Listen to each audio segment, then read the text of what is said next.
Yesterday, it was Nairobi's turn to lead by example, or to give direction on how this peaceful demonstration is supposed to be done. So today, it's Mombasa's turn, and I've also seen the Kisumu are also preparing for tomorrow. So it will be Nairobi, then Mombasa, and then Kisumu. We don't know the next county or the next city that is going on strike, or that is going to demonstrate. But what I know is that Nairobi has already given a direction on the way forward, or how it should be done. And I want us to watch what is happening right now in Mombasa. Then we come back so that we can get into our discussion.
Welcome back to Havana Media. My name is Boniface Owino, and as usual, I'm going to be your host for today.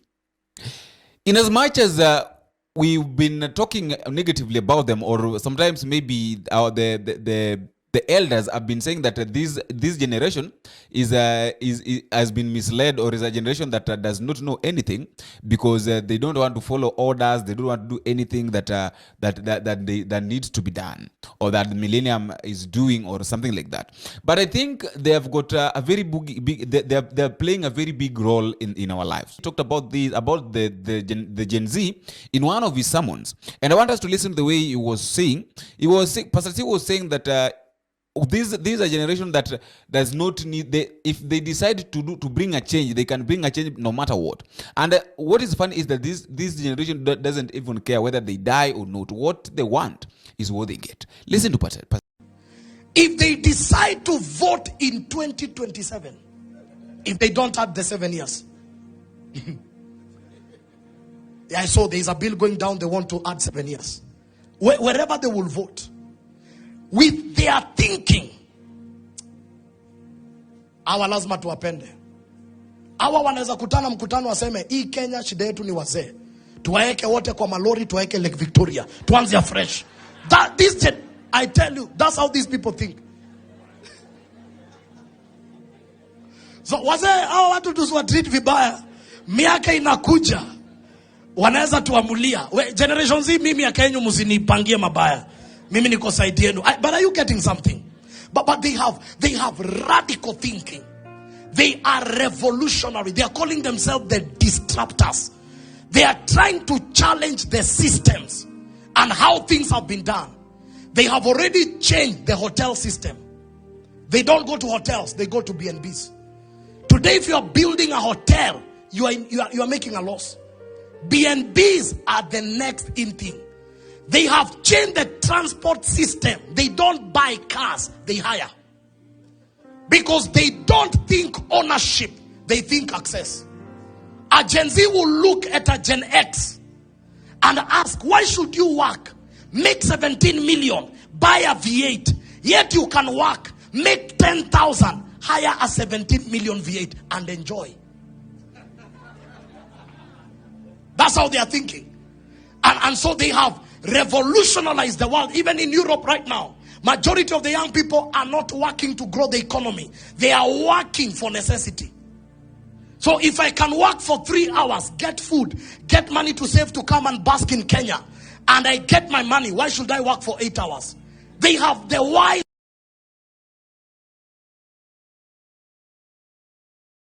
Another story is Monday there was a meeting. There was a meeting. A meeting was held at the State House, and Cecilia Mbarire was speaking, and I think she realized that the people of Embu County right now have turned their back. They have rejected William Samoei Ruto together with every leader that comes from within UDA. And Cecilia was saying that I was listening to Cecilia, and she was saying that these people, if you don't do what these people want, or if we don't do what they expect us to do, then I'm very sure that we are going to be one-term political leaders. And this is the first time that we are going to be, this is the first time. And she was saying that this is the only time that it's either we work for them so that they can re-elect us, or we don't work for them and we forget about our offices. I want you to listen to the way Cecilia was speaking. I want to beg us. I really want to beg us from where I start. Let's stay focused. Let's not lose sight of our goal. I mean, you guys, we really promise Kenyans big things. The expectations out there are very high. If we start losing focus now, I don't know how we'll face Kenyans in 2027. I personally want to stay focused to what we promised the people of Embu County. And I believe each one of you want to stay focused to what you promised the people in your counties. I beg of us. I really want to beg of us today. As the chair of UDA, let's stay focused to what it is we promised those hustlers. Because if we don't deliver, those hustlers will send us out of power. And they will send us with vengeance. So let us talk about roads, electricity, education, health, pipes. Let's tone down on the politics. It is not healthy. It is not healthy. It is the wrong time. And a lot has happened today. A lot is happening today, whereby Silvanus Osoro was being interviewed at Citizen TV, and then Kimani Kuria was also he was speaking about things I don't even understand. You know, starting with Osoro was being asked a very simple question concerning the financial bill, and then Osoro is giving us answer on the issue of sanitary pads. And we know very well that what these people are doing, they decided to increase the price. They've decided to tax the sanitary pads. So the biggest question is, if these people decide to tax the sanitary pads, does it mean that our sisters or wives will not use the sanitary pads? Or what do they expect us? What do they expect our opposite gender to use? You know, it's really pathetic, and it's really annoying when something like sanitary pad is a very important thing, also in the life of a woman or in the life of a lady. Is very much important in the life of our opposite gender. And if they don't have that, there's no way. Okay, they can survive, but it is very difficult for them to survive, because without that they can be ashamed. And even listening to the woman who has been campaigning on that, and the way she was speaking, and people like Kenyamana, they are saying that she was saying that she doesn't even care because she doesn't use pads. So whether the tax is increased or not is none of her business. I wanted to listen to the way Osoro was speaking when he was being interviewed. To make an and you are a lawyer in this case, okay, yes. Haja Sangon, because we need to get, this is an accountability show, so that we get straightforward with the Kenyan people. Yes.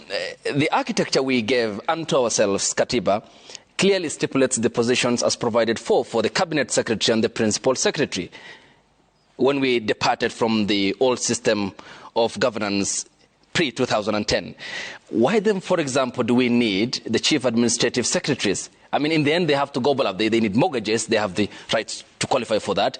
They will be getting cars. They will be getting salary, and they're entitled to medical scheme. This is money, if diverted elsewhere, can employ teachers, can set up our healthcare system, and can set up our education system. It can't even go beyond 500 million. It can't even go beyond 200 million. But even that. You mean that's no money? It means. Okay. we'll cut a section of some recurrent expenditure, and that has actually been done. The unnecessary buying flowers in the offices, people moving around with their PAs and everything. So it is really not ideally adding a burden to the Kenyan. It is deflecting a bit of some benefits to the other office bearers so that it can be cost sharing between the two offices, between the CS and the CISS. So there is nothing extra. I mean, this 4 trillion budget is not going to go to 4.5 trillion because of the CISS. Let's confine ourselves within this budget as we are talking about. But they're still taking home money. We confine ourselves within this. My point is this. Yeah. Kenyans then have an option to either stop, we have an option. We either avoid paying taxes and focus on borrowing and kill the economy, or pay taxes, slightly tighten our belts, slightly, and especially where it matters most. For example, tell me how wrong it is when in this finance bill we propose that instead of you importing a motor vehicle, a fully assembled motor vehicle from China, a fully assembled motor vehicle in China, you can buy a local assembled motor vehicle in Kenya. What does that mean? It means the local manufacturer, the person who owns a factory that assembles motor vehicles in this country, will be able to employ 10 people or 20 people than you, an individual who goes to China and brings about 100 motor vehicles and sells them to this in this country at a cheaper price, very cheap price, at the expense of the job creation. So that is what this finance bill is all about. Then what we've done is we've raised the excise duty on such fully assembled products from China. An example is diaper, the debate that we were all raising here, the diapers and everything. Mm-hmm. It is ironical that most of the diapers that we preferably buy because of the cost, because of the price, are from India. We can't even authenticate their standard, their standards in terms of quality and everything. Because they are cheap, Kenyans opt to buy them from India. What you are saying, we have raised excise duty from diapers and sanitary pads from other countries. That ideally means the local manufacturers' products will go low, the cost of the local manufactured products will go low. People in the factories will be employed. So we'll close business as a... Get you. We'll talk about the cost of production because that is another debate altogether. Yes. And the last one is about Kimani Kuria. Of victims of throat cancer after 25 years of smoking. And this is because we're saying they started with the unfiltered cigarettes, then went to the filtered cigarette and spoke for 25 years. And as a result, Honorable Speaker, there has been demonstration globally that there is a direct relationship between cigarette smoking and many forms of cancer, especially throat and lung cancer. It has been demonstrated globally that changing tax regime or changing taxation on cigarettes actually impact the consumption of those services and has a subsequent impact on reduction of cancer cases. Honorable Speaker, on alcoholic beverages, Honorable Speaker, the proposed amendment to shift from taxation by volume to taxation by alcohol content is also a great welcome a policy idea and aligns with best practice global, Honorable Speaker. This means that alcoholic drinks that have higher alcohol content will have a higher excise duty than those alcoholic drinks that have lower alcohol content. This, Honorable Speaker, will not just make higher content alcohol more expensive, but most importantly, in the fight against illicit brews, ensure there is safer alcohol available to those that want to take alcohol. Because, Honorable Speaker, we have accepted as a country there are those that want to take and there are those that don't want to take. So those that want to take need to be given access to safe and affordable and healthy, and make sure that those others that do illicit, Honorable Speaker, are discouraged. As we robustly, Honorable Speaker, engage on the convention about the finance bill and critique it, it must be realized that this bill aims to correct around 346 billion shillings only from a proposed 3.9 trillion shillings.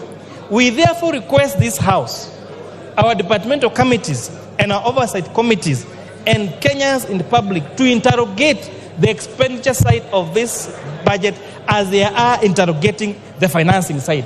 This, Honorable Speaker, will lead to a more robust budget-making process reduce or prevent budgeted corruption, maintain fiscal discipline in the use of our resources by our executive honorable speaker. Because one of the speaker is the trust deficit on what this will be used. And this house, in our oversight roles, can do a great job in reducing that trust deficit, in ensuring that the taxes paid by hand-earned Kenyans are spent correctly for the success, for the prosperity of the great public of the Republic of Kenya. I have a question here. Who gave these people offices? Like, seriously, how did we Kenyans end up electing such leaders? Because what these people are saying is, how can you say... Last time, the same person talked about when he was being asked about why they decided to tax bread. He said that they realized that bread,